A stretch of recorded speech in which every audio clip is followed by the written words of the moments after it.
Bom dia. Sério? Tá? Bom dia a todos. Obrigada por terem vindo. Pertence-me a grata tarefa de apresentar a professora Laura Rumbley, que nos dá o gosto de estar presente connosco. É a diretora para a área do conhecimento e da inovação da EAIE e é uma especialista, como todos sabem, de renome na área da internacionalização, ligada ao ensino superior. Tem os seus estudos feitos no doutoramento no Boston College e também alguma formação na Universidade Complutense de Madrid e na Universidade de Sevilha. Vai-nos dar o gosto de fazer uma apresentação que nos vai mostrar perspectivas da internacionalização portuguesa e comparada também com as realidades europeias. Não vou tomar mais lugar, até porque a professora Laura se apresenta por ela própria. Muito obrigada, bom trabalho.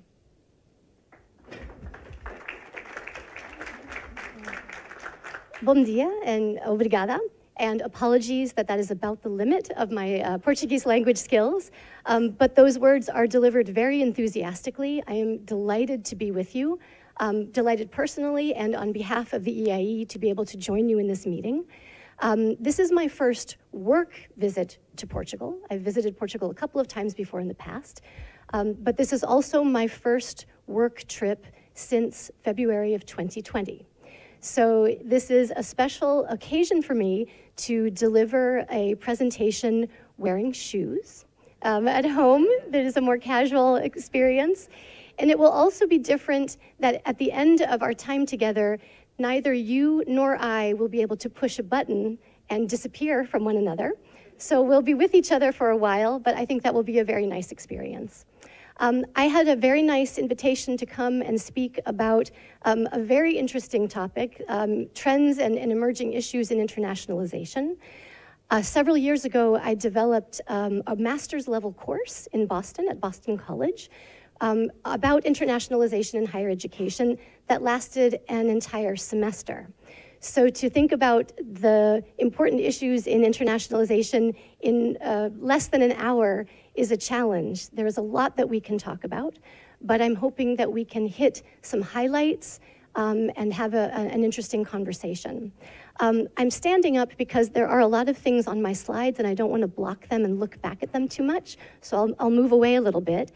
I had hoped to begin with you with a little bit of a survey or a poll to understand more about who you are, what your work involves, what you think your level of confidence is with knowledge about internationalization, and what you're most interested in. The technology was a little tricky, so I decided not to do that and make you suffer with some difficulties there. But I very much hope that over the course of the next hour, this really can be more of a conversation and not just me pushing ideas out that you may or may not agree with or may have lots of different comments and conversations and different perspectives on. So this is my hope at any rate. So to begin, I just wanted to give you a little bit of an indication of what I hoped to do with the time to get today. The first would be to give you a little bit of information about the EAIE. I assume that a lot of you know a lot about it already, but I hate to assume that. It's not fair and it's not always the case. So I'll just say a couple of words about what the EAIE is all about.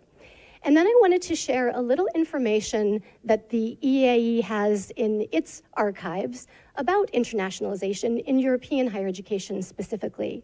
And I say historical data here because this is data that comes from our 2018 barometer exercise. Some of you may have heard about the EAIE barometer survey.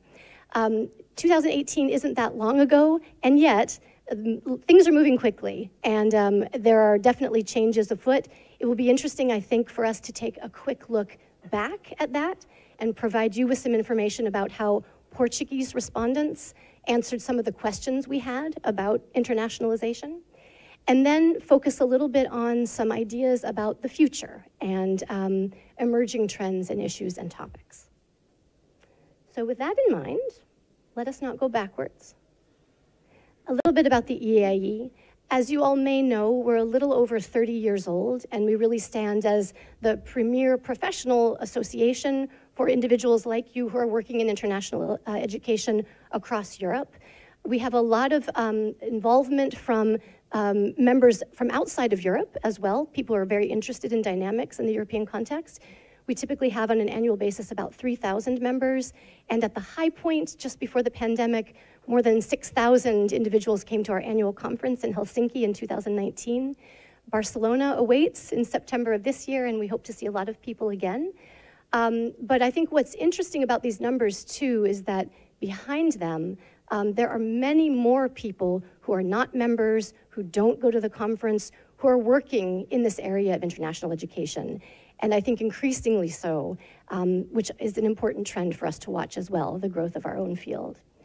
And just a reminder that the EAIE, of course, has these interests in fostering mutual understanding, nurturing global citizens, really trying to help shape developments in the field, listen to what's happening, reflect on that, but then also drive some different discussions and offer opportunities for peers to come together and learn and connect with one another, a really big part of what we do. And last but not least, just an overview of the way that the EAIE currently kind of divides up the field of professionals that we are serving. I think it builds a lot on what Pedro has said, about the scope of the work that's going on in international education. A lot of us, I think, particularly connected to Erasmus, may have mobility very top of mind, and it's hugely important. But we think also about alumni issues, employability, the marketing and recruitment dynamics, internationalization at home for the non-mobile majority, and many other aspects of international education. So there's a lot to discuss, and it continues to be a very, very dynamic field, as you well know. So a little bit of information that I wanted to share then about internationalization as we knew it at least 5 or so years ago. So the barometer, just to remind you, and I'm sorry if there's a little feedback here, the barometer, that document or a report that I'm referring to, if you haven't seen it before, it can be freely accessed on our website. We have done 2 iterations of the barometer so far, and the idea behind it is really to cast a very wide net to record information from professionals in international education in Europe about what they see going on at their institutions and in their national contexts. What are the priorities? What's going on with strategy and management of international education? How do they see challenges and future directions? In 2017, we collected data, and the questions were both factual but also perceptual in nature, some opinion questions to also try to get at what's going on in people's minds behind the numbers. We had over 2,300 responses from almost 1,300 different higher education institutions across the vast majority of the European higher education area. You can see that we have some countries that are a bit overrepresented in the survey for a number of different reasons, but a mix of public institutions, research institutions, specialized institutions of different types, and different kinds of people responding. In large part, international officers, however that might be defined at one's institution, but also faculty and others in that. Just to give you a little indication, we received in this exercise in 2018, 49 responses from Portugal. I think the average across all of the countries was about 65, but of course, that doesn't mean a whole lot because countries are differing in size and numbers of institutions, but just so you know. And we had, as you can see there, a majority, a strong proportion of respondents were head of or staff of international offices, and both research university and universities of applied sciences, as well as specialized institutions, were represented in the information that we got. So what did we learn? I'm just going to give you a couple of pictures of this data, not an exhaustive indication, but I think it's really interesting to think about, and has already been alluded to in the initial conversation, what are the goals of internationalization? What is it that we're really after when we're doing this work? And you can see, I hope it's readable, it's a little small on the screen. On the screen here, we see how the large majority, or how all the respondents shape up with this question. 3/4 saying the focus is on students, preparing students for a global world, and connected to that, strong interest in improving education, also having an interest in seeing one's institution stand out on the global landscape and be visible in different ways. And then, of course, improving quality of research. And then after that, things really drop off. Financial benefits, service to local community, and I think that's an interesting point. Based on recent events, if and when we redo the barometer, I wonder how that will be perceived. But just for your knowledge, then, in Portugal, our respondents indicated, again, preparation for the world of work and the world at large was a priority. Improving institutional reputation stood out, of course, as it did for all the other respondents. And then research and education, again, were really important aspects in this discussion. And by the way, those percentages don't add up to 100% because you could choose more than one indication of a main goal or two. So we have goals, but then we also have discrete activities. What are we doing to address those goals? And as you can see here, our respondents in the main were quite focused on international student mobility in some fashion, either home students going out or international students coming in, and to a lesser extent, staff mobility, partnerships, of course, programs in non-local languages, et cetera. So you can take a look at that list. And again, to give you an indication of Portugal's interest, heavily engaged in this question of mobility. And you all, of course, are working right in that. And to a lesser degree than some of those mobility activities, the partnership and reputation building kinds of activities. So I share these with you because I'm curious, as you're looking at them, I wonder what you're thinking, about how do these things match up now with the work that you know at your institution? What kinds of goals and priorities do you see in play? And maybe that's something we can talk about in the discussion section. Two last things I wanted to share have to do with challenges. So we have a lot of enthusiasm, there is a lot of forward momentum, but there are also challenges in the work that we face. And so we asked a couple of questions about challenges that looked like this. The first had to do by looking at internal challenges. What are the things going on within our own institutions or within our own remits that may be causing us some difficulties? Budget popped up for a good number of people. This lack of commitment by some staff, lack of recognition, again, some money issues around scholarships, foreign language skills, et cetera, some challenges in these areas. For our Portuguese respondents, they were in alignment with that concern about internal budget, and even more so than the average. Concerned about scholarships for international students. Again, I'd be curious to know how that's going these days. And the lack of commitment by some faculty and staff in foreign language proficiency coming up, after those, but kind of in tight alignment. So some things to work on and some things to consider. And then finally, to give you an indication here of external challenges. So these would be things beyond the power of the institution that have an effect on the environment and may present some barriers for internationalization. So funding always seems to go to the top, of course. Competition in different ways, national legal barriers, and again, I think that'll be interesting to watch over time.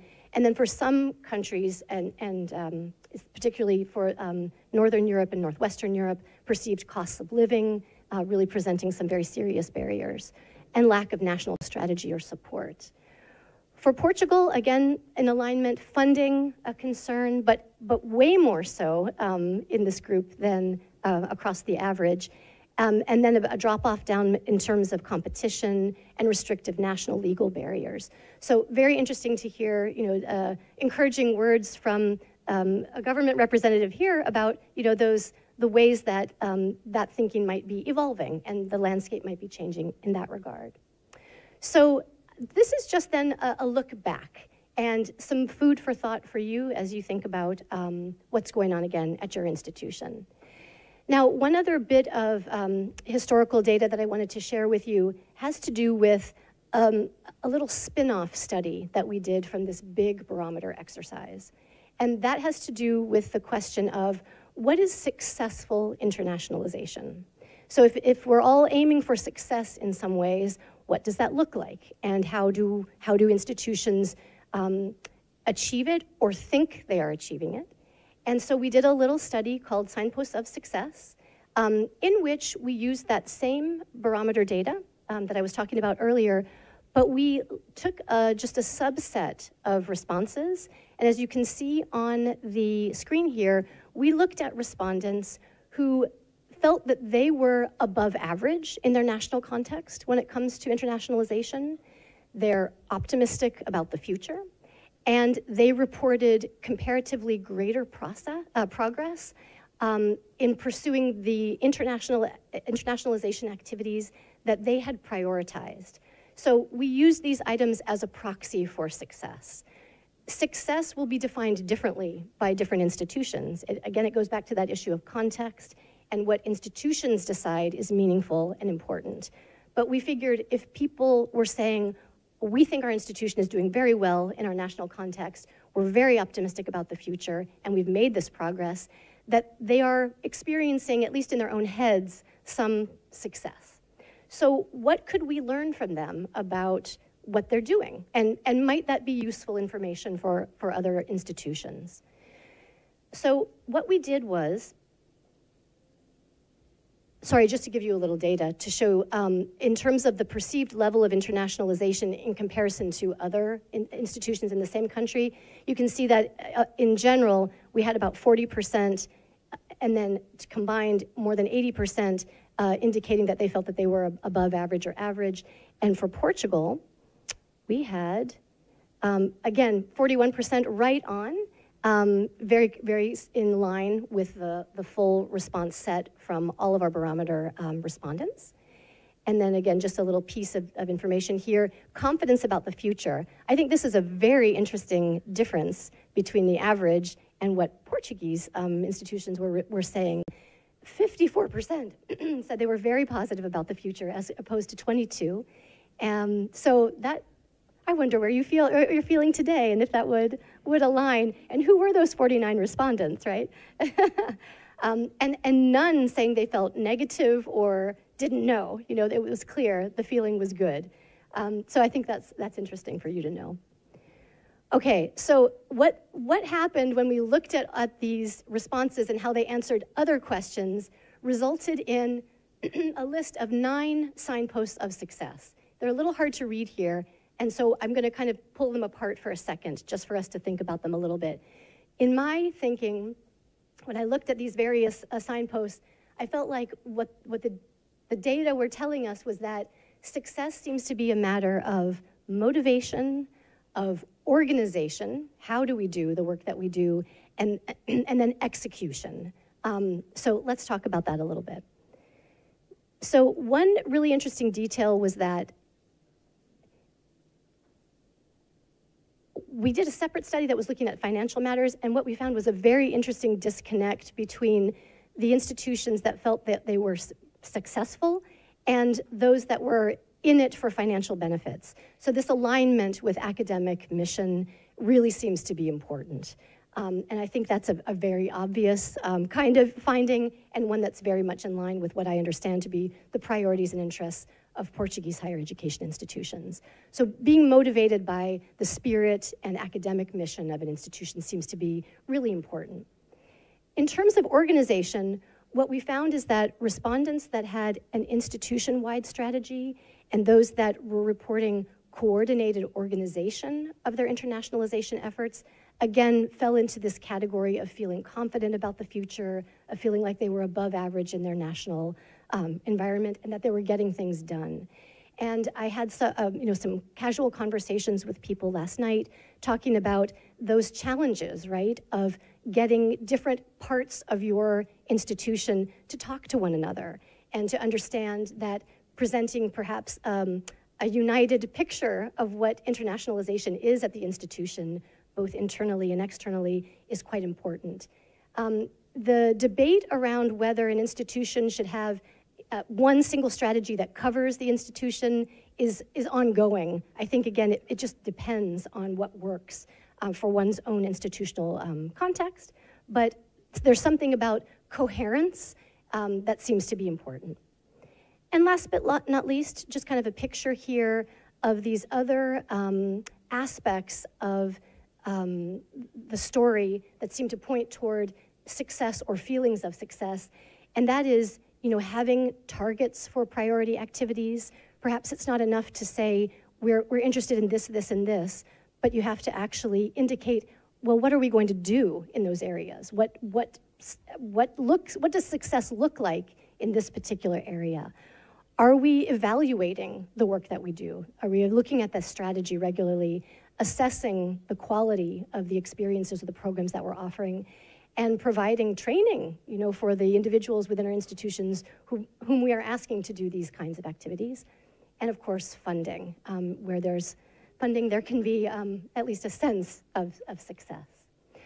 So again, this is looking back a little bit and just food for thought for you all as you think about, what does this mean to you?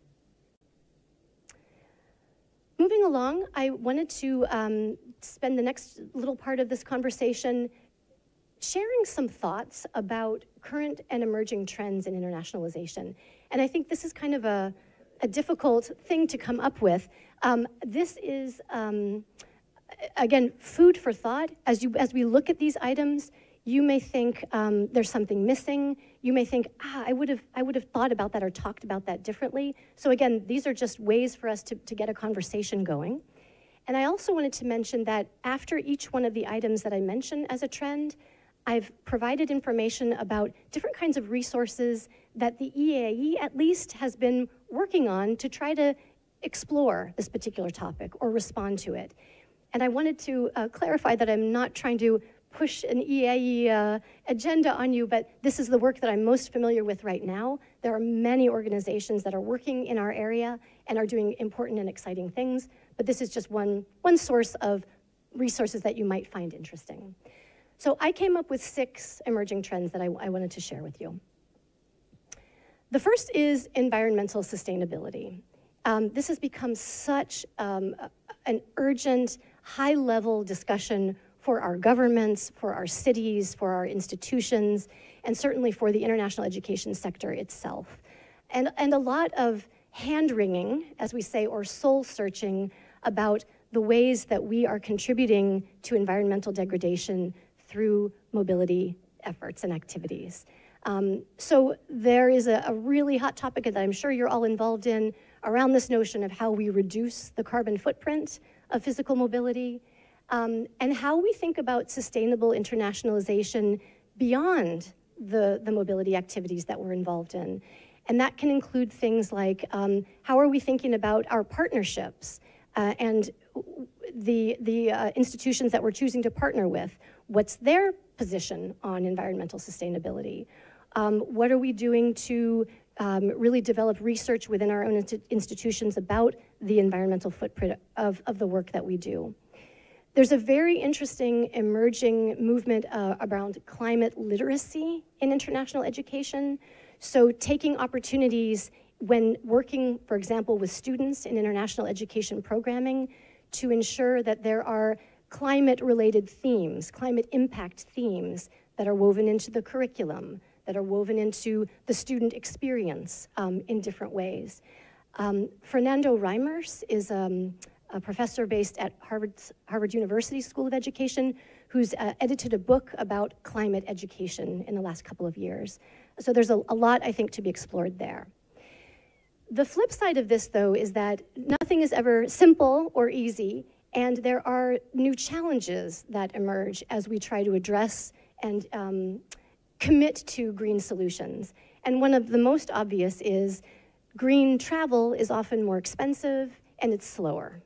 So how do we reconcile that reality and still walk down this path toward greener activities? And that's just one example of many. So there is an enormous amount of work that I think that needs to be done, is being done, and will be done to try and get at some of these questions. So just to give you a little indication of ways that the EAE has been trying to do this, we've been dedicating some issues of our member magazine We've been doing podcasts with different stakeholders and activists around this topic. And there are two things I wanted to highlight here. The first is that I think Europe is quite unique in the amazing organization and commitment and activism by students around this issue. So Students for Tomorrow happens to be a Dutch-based organization of students that are trying to get Dutch universities to be very accountable and publicly known for where they stand and how they operate environmentally. Erasmus by Train, which I'm sure many of you are familiar with, is really advocating for changes in the way that Erasmus students are able to get where they need to go for their Erasmus experience. And CANI, I'm not sure if you're familiar with it, but on the far right side, CANI stands for the Climate Action Network for International Educators. And this is a fairly recently formed network of individuals globally that are trying to raise the level of understanding and awareness and connections between individuals like us working in this field to try and effect change. They have just this year, in the last month, come out with a document called the CANI Accord. And it is a list of 70 steps that institutions could commit to in a show of seriousness of purpose around climate action and international education. So if any of you are interested, I would encourage you to take a look at CANI and the work that they're doing. I think there's a lot of momentum and some very interesting possibilities that may come out of that. Okay, on to number 2, equity and inclusion. Clearly, and I know you all are very aware of this, it's very much embedded in the Erasmus Plus program, this notion of involving and empowering underrepresented populations, really ensuring that equality of access and participation, and embedding these things, making them not nice choices, additional add-ons, but really part of the culture of the work that we do and the way that we do it. I won't go on at length about this, but just wanted to mention that for me it's been quite interesting, this evolving terminology landscape. So it used to be that we would speak of access, getting somebody in the door. Then it became inclusion and having that sense of, okay, now this person is included. Now we're seeing some other evolutions in thinking, such as the notion of belonging. So it used to be that access was being invited to the party, inclusion was being asked to dance at the party, and equity was being asked to help organize the party, because you would get in and frame things a little bit. Now we have these notions that I want you to also give me a sense that you like that I'm involved. So I want that feeling of belonging and that sincere feeling. There's also a notion now of justice being raised a lot. So a lot of colleagues, as you may be aware, particularly in North America, but in Australia and New Zealand, will now regularly reference in their international education meetings that we are standing on the ancestral ground of past peoples. We're not the first people here, and we need to, honor that tradition and include those that have been done wrong by some of the activities of our societies. So decolonizing the curriculum, also a part of that experience as well. So a lot to unpack there, and I'd be interested, Portugal has a long history as well of how that's playing out here. But at the EAIE, again, doing a whole series of podcasts, blogs, etc., that you might be interested in checking out if you'd like to learn more about this discussion. Okay, on to number 3, digitalization. We're living, of course, the digital life now, although now we're in person today, which is lovely. Digitalization is cutting across all, of the work that we do, and we all know about it of the last 2 years. And this is a really important and still unfolding phenomenon. I think the key points I would want to leave you are at the bottom of this list here, that I think we've learned a lot of lessons in the last couple of years about the power and potential of technology and digital tools to help us do great things, but we don't want the technology to carry us away. That there's a constant reminder to try to, at the beginning, consider what is it that we really want to do, and then as a second part of the discussion, how can technology help us get there, rather than being led by the bells and whistles of technology. And the second point I wanted to raise is this notion of recognizing that digitalization offers many benefits, but can also create some new challenges and difficulties.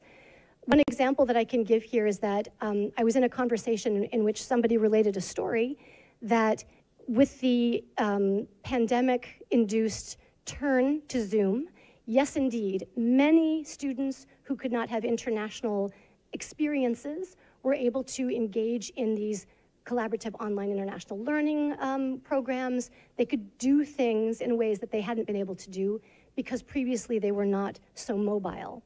But the concern is now that we may be so happy with that solution that we will not continue to recognize that those individuals are still not being physically mobile. We don't want to say, great, you're sorted, you're solved, because that might not be the case. So making sure that we're aware of the unintended consequences that may come with the excitement of digitalization. And again, just some things to share. We're doing a number actually, or have done recently in the last year, some online trainings, of course, online, around this topic of launching virtual exchange within your institution. We've really heard this hunger from our members that I need to understand how to do this work and how to do it well. So that's been a big part of our priorities as well. Okay, just a couple more here. Collaboration, we've been hearing about this already this morning. Of course, the European Universities Initiative is the amazing standout example of a new era in collaboration. And I have to say, in conversation with colleagues from different parts of the world, they're quite amazed and impressed with the ambitions of this initiative. So we see between institutions a lot happening in that area. Beyond institutions, of course, we have our communities, which can be defined in all kinds of ways, locally, nationally, more broadly. And really this importance of thinking about how is it that the work of international education intersects with beyond the halls of our own institutions. So I think this will be another very important area for us to watch. And I had mentioned already that within institution dynamic, even though we're decades into the work of internationalization in higher education in Europe, there is still a lot to do to make sure that there's common understanding and common progress toward particular goals. So collaboration will be with us for quite a while. What I wanted to mention about that is that this later this year, our final member magazine edition will be specifically on universities and their communities. And if you're interested, if you've been reflecting on that yourself or have interest in that, there will be a call for submissions for articles, and that will be due over the summer, so it might be something to look at. And then our edition of Forum that's coming out just now in the summer is actually on collaborative Europe and all the different ways that these conversations have been evolving from Bologna through now to the European Universities Initiative. Geopolitical tensions, number 5 in the list of 6. We also don't need to say too much about that. We know what we're living at the moment. What I wanted to highlight is that from my perspective, the challenges or the work of institutions kind of falls in these 4 areas that you see on the screen here. An ever-increasing need to be able to scan the environment and understand what's happening with these tensions and how they may potentially affect our programs and our institutions. Then, of course, sadly, having to respond to the inevitable, there will be crises. We've learned a lot about that in the last couple of years, but I think there's still much more work to be done to kind of mature our skills in that area. And of course, facing the fact that some crises may result in a flip back to the status quo, but most of them really require us to make some permanent changes. And so guiding change, managing change needs to be increasingly more of what we do.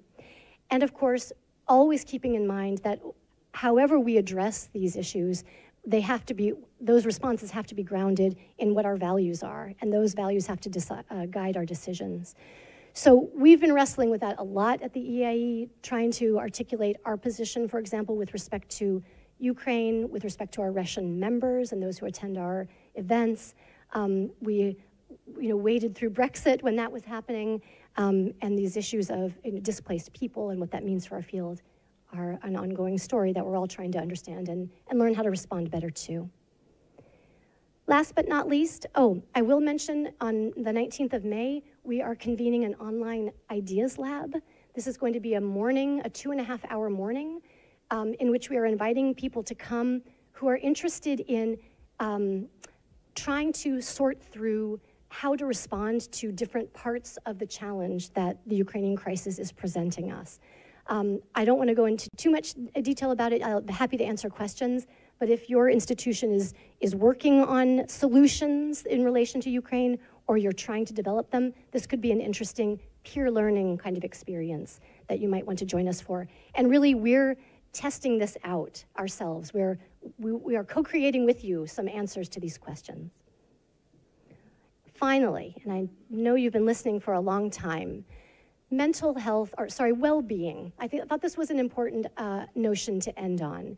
And actually, apart from the very specific items that you see on the screen here, I really think this is a subject that we need to be thinking about on the individual level, on the institutional level, and on the wider societal level.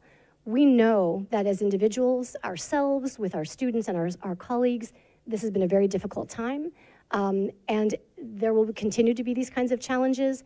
Our institutions are facing potentially financial challenges, change challenges, and our societies also. So we're really trying to continue to weave this discussion about well-being into the work of the EAIE as well, knowing that it seems to be important to a lot of us. And again, trying to provide resources and actively seeking input. If you have things to say on these are topics, we would love to hear from you and would be delighted to receive blogs and that type of thing so that we can share your perspectives with this wider audience. That is a lot of information to throw at you, a lot of ideas, and we could go on and on, I'm sure, but I simply wanted to say thank you for your attention. We will be covering these and many issues in our online conference, our in-person conference in Barcelona, hopefully in September. And with those words, I will pause and be happy to discuss any of these issues with you. Thank you.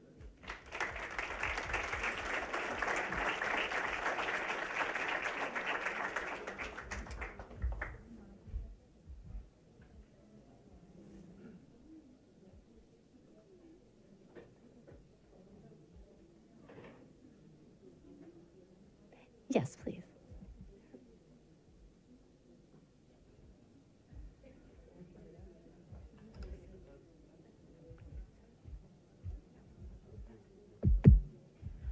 Hi, I'm Magda from Universidade Católica Portuguesa, and I have a question, well, not a question, a concern regarding the digitalization trend. I think that after 2 years of COVID, one thing, I think we are all very happy to be here, and so I think that we've realized, or at least in my opinion, I am not as optimistic as I was when COVID started regarding the online experiences.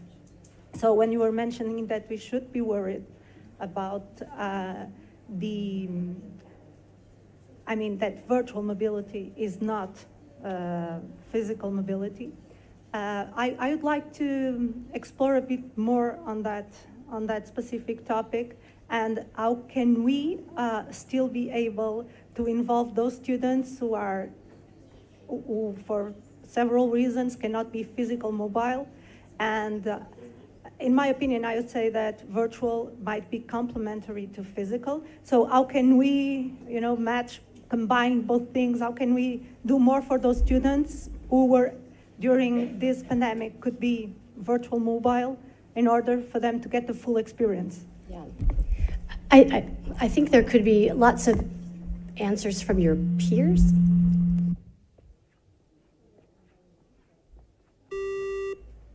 I'll try to not do it again. I think you've asked a very fundamental question, and when I was thinking about the various trends the 6 trends, I was also noting that there's a lot of crossover between them. So the digitalization discussion rubs up against the inclusion and diversity, issue or theme.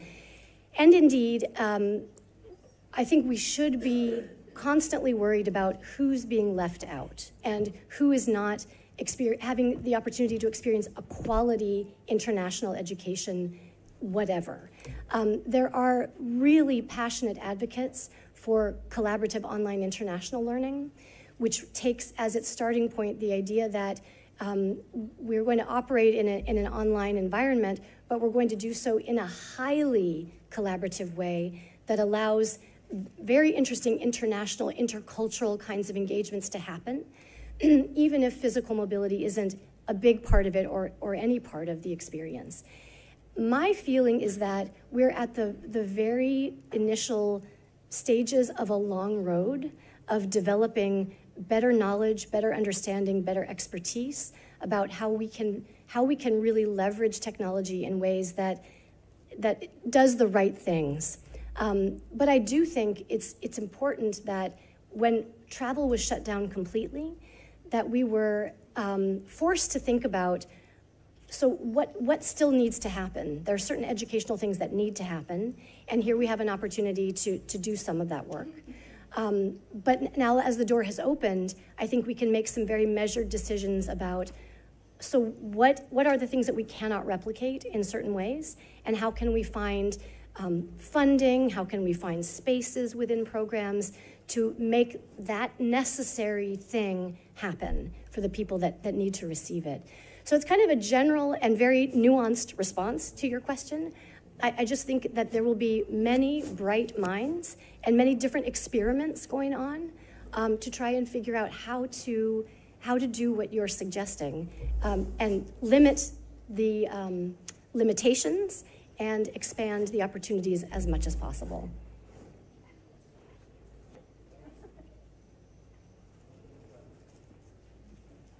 Yes. First of all, thank you. Momento. Só para se ouvir. É possível. Não se ouve nada. My name is Conceição Ribeiro. I'm from the University of Algarve. First of all, I want to thank you for your interesting presentation. It was a lot of information. Will we receive your presentation? If it's up to me, certainly. Very okay, happy thank to you so share much that. because Yeah. I take some notes, but it's impossible. Many is missing. Yeah. My second sentence is about confirmation. I think it is implicit in your presentation, but I want to confirm, what about volunteering? Well, what do you mean by volunteering? Because volunteering is a very broad area, and I think it captures almost everything, if not everything you spoke about. Inclusion, equity, going to the party, dancing, organizing the party, everything. Yeah. So volunteering, I think it's everywhere, in everything you talk about. Do you mean volunteering by, for example, students, or volunteering? The academic community. Got it, okay. So, well, if I'm understanding and kind of translating internally, my read of your comment is this idea of giving. Yeah. Giving to the community and being engaged. Yeah. Yes, I think that as a community, we tend to be that way. We're here because we have this deep-seated interest in being a part of something, and we see international education as being something that has a lot of good to offer the world. And yes, I do think that a lot of the work that we do relies on that type of passion and engagement and willingness to be involved. The problem, of course, though, is that volunteers can get burned out. You know, there has to be some very real appreciation that this is real work that we're doing. This is a serious professional field, and there needs to be recognition for that. And this is an old conversation, but it's still a valid one, I think. We need to be able to provide better data about this good that we say that we're our field provides. So I think people get scared by that word sometimes, and they think only big organizations can do that work. But I think every single one of us can be data producers and data advocates within our institutions to try and pin people down and say, how do you know that this is a good program? How do you know that these students changed or are better off, or that a faculty member who went somewhere, did something? So connected to that idea of volunteering is that we're also professionals, and this is a very important professional field that needs our support in professional ways too. Okay, thank you. You're welcome. Hello, my name is Nuno Escudeiro. I'm from the Polytechnic of Porto and from the Athena European University. We are very much into blended mobility and virtual mobility, so I'm not as skeptical as my colleague from Católica.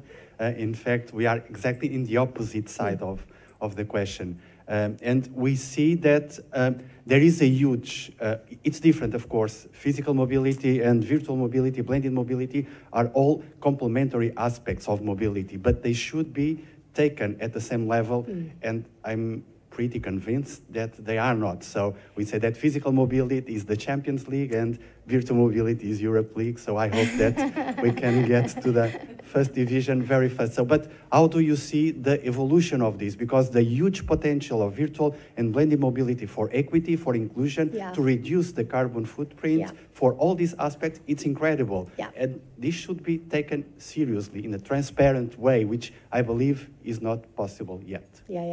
I very much agree with you. For, up until the pandemic, I would be at conferences and this issue of virtual mobility or technology-enhanced international education was happening, and I just felt, I would say often, it is the revolution that hasn't happened. We keep talking about it, but it's not, the wave has not hit us yet. And I feel like the wave has hit us now. And as you mentioned, I think there are many, many people who see the value, who understand the very high quality of experience that can be part of a technology-enhanced experience. But I think that we are, as I say, we're still in the early days of that, and there will have to be more work done for people to share their good practices, to be able to, again, document the learning outcomes that students had and that staff members have had. I personally have been extremely happy with a remote working life. And the team that I work with has been phenomenally productive. So there are many, many clear pieces of evidence that we can show that wonderful stuff can happen. But I think it comes down to showing the evidence, to being able to produce that and tell the story, and provide the tools for others to be able to replicate it in some ways. Of course, in ways that are meaningful for them and for their own context. But like you, I think things are going to be different now. And that's a good thing. There will be very good benefits from that change, but we just have to make sure that, again, those blind spots are not ignored. But I share your enthusiasm for it.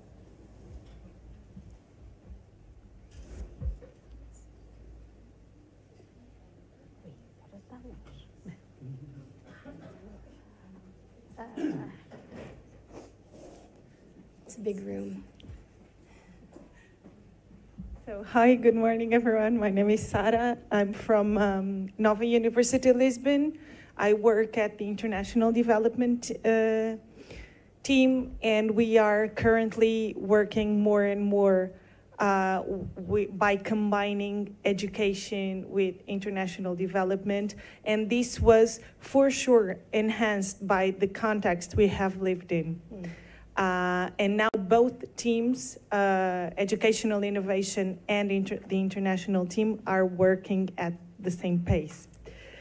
My question or comment on this is regards something we have also been discussing yesterday, which is how virtual mobility might, at the latest stage, represent inclusion and real inclusion in higher education and at all levels, meaning financial, inclusion, meaning different backgrounds inclusion, like working students, for example, are a great example of that. And another one, which is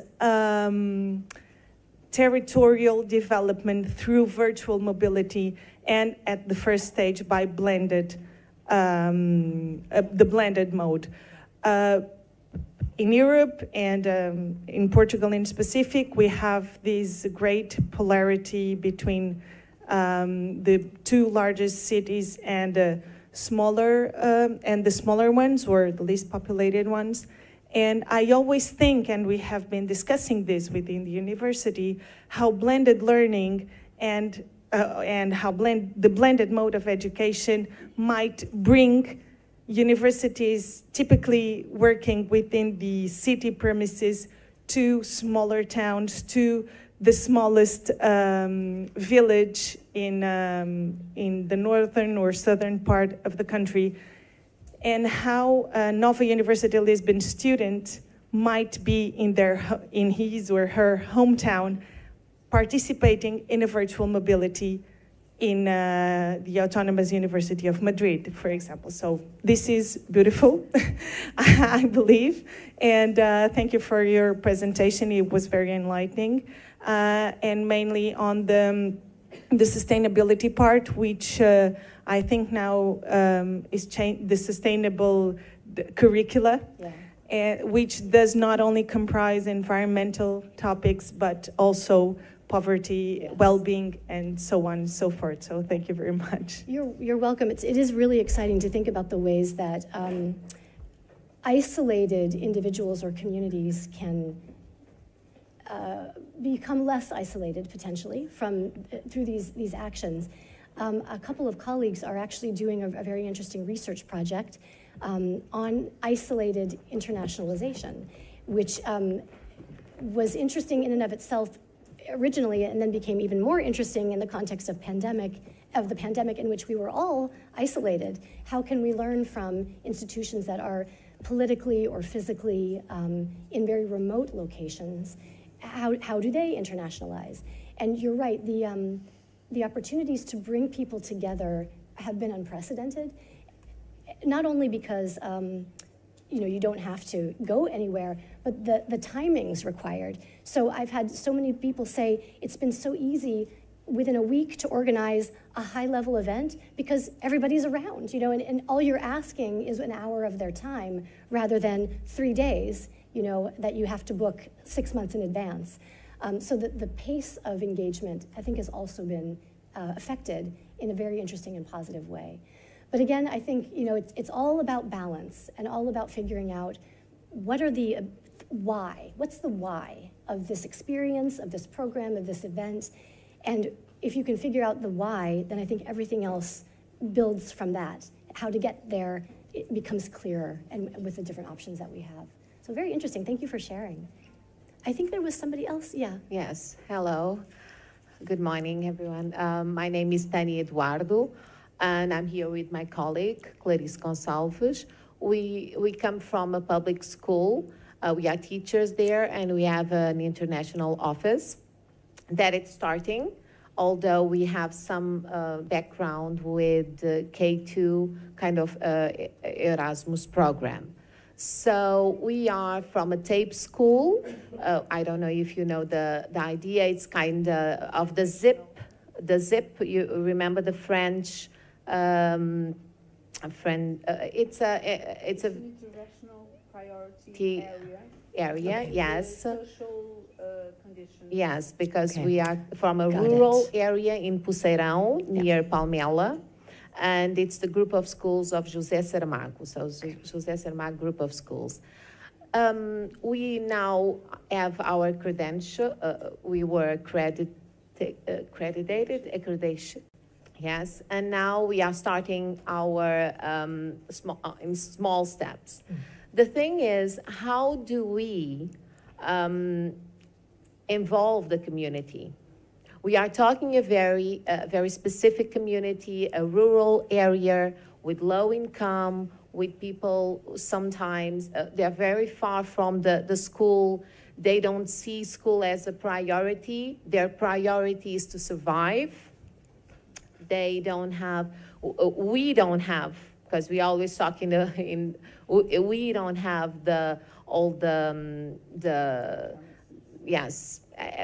we don't have the conditions to involve the community, because mainly we don't have means of transports. We are in a very rural area in Portugal. So how do we involve the community? Because that aspect is very important, to involve the community, and it's really in the low part of your your presentation. So how do we involve the community and make them understand the potential of Erasmus and the potential of internalization? Because we can involve the teachers, but the staff is a little bit, the rest of the staff of the school is a little bit difficult, but the children, the students, and their families, how do we get them involved without confronting their own difficulties and realities? How do we make sure, invite them to the party, but make sure they have fun at the party. They don't feel compromised in a small area of the party.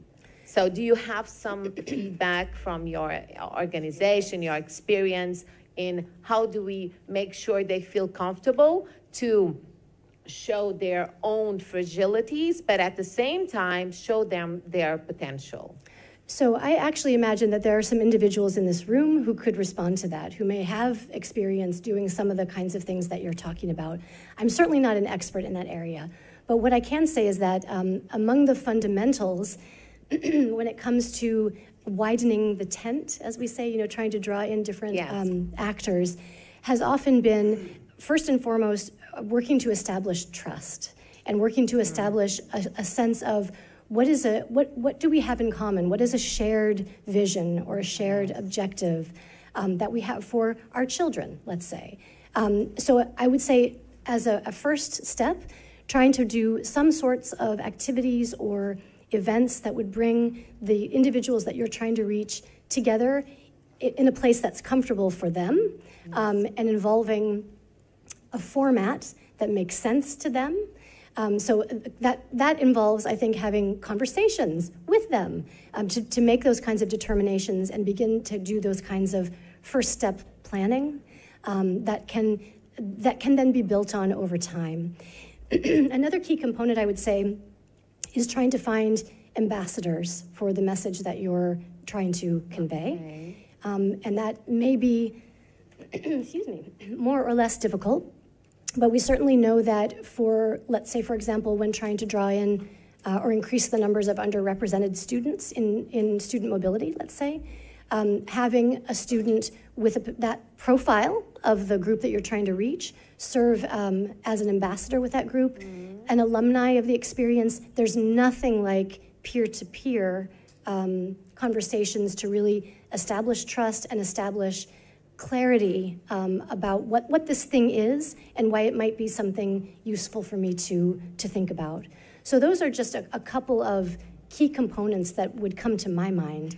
I don't know if there are others who might have ideas to add to that. Yes, I don't know if there are others here that have the same problems as we do, but that's a great idea. The idea of alumni, meaning people that went, that can see the transformation, can see the potential. Yeah. And yes, the idea of ambassadors inside the community, because we are a school, but the whole community, we have maybe the church, maybe the scouts, maybe those organizations that work, maybe we could pair with them and introduce the program, introduce our goals, and then make sure they will reproduce that information to the area and the families. Yes, yeah, making that's inroads. Great idea. Yeah, through those already not trusted. Just the school, but make sure to disseminate and a network. Yes, that's a great idea. Oh, thank you so much. You're welcome. I don't know how we are on time. I'm yours till you don't need me to be. But if there are no further comments or questions, I'm very happy to say goodbye, at least from this session, and to thank you so much for letting me be here with you, and I will enjoy further conversations as we have breaks throughout the day. Thank you very much.